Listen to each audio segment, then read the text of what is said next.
Kyaddaaki Flavia Tumusiime avuddeyo n'abaako kyayogera ku nsonga eza mwami we Kabuura okwetaba mu bikolwa eby'obwenzi. Nkubuuzaako gy'osinzidde, weebale nnyo beddera otugoberera n'enteekateeka zaffe.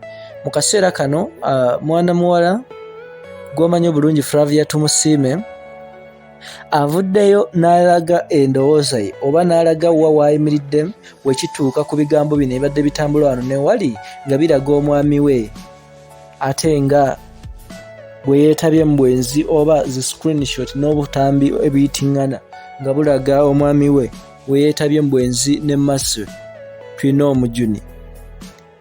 Kati wakati mwana muwala Flavia ng'agenda mu maaso n'okukola show ye ku radio gy'omanyi ey'omu kibuga Kampala, ono avuddeyo n'ategeeza abawuliriza nga we yabadde ne wiikendi ennungi, kubanga bassebo ne bannyabo buli muntu yenna abadde asuubira okuwulira ekimuvaamu, kiki ekimulimu, kikyagenda okwogera, anaakola oba taakole. Wabula mwana muwala Flavia avuddeyo n'ategeeza nti yabadde ne wiikendi ennyuvu era nga yasobodde okukyalirako ku mikwano gye ne beeyongera okulabika nga banyumirwa obulamu. Flavia mu ngeri y'okubalaata ategeezezza nti waliwo by'alaba bitambulatambula ku intaneti naye ebintu byatawa makulu oba byatafaako nnyo era nga ye wiikendi yamuberedde nnungi, yagimazeeko wakati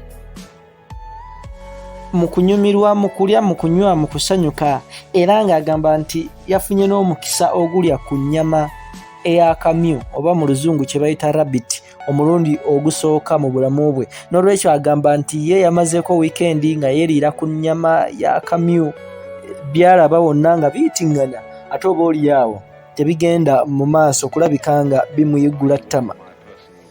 Ono ategeezezza nti no yalabyeko ne ku bigambo mwana muwala Shiba byayogera, but of course ye tannaba bitegeera bulungi, kugamba yeewuunya n'ebigenda mu maaso okulabika nga babyogera wano ne wali, ekintu kyagamba nti nno ye tannakissaako nnyo mulaka gw'amaanyi of course.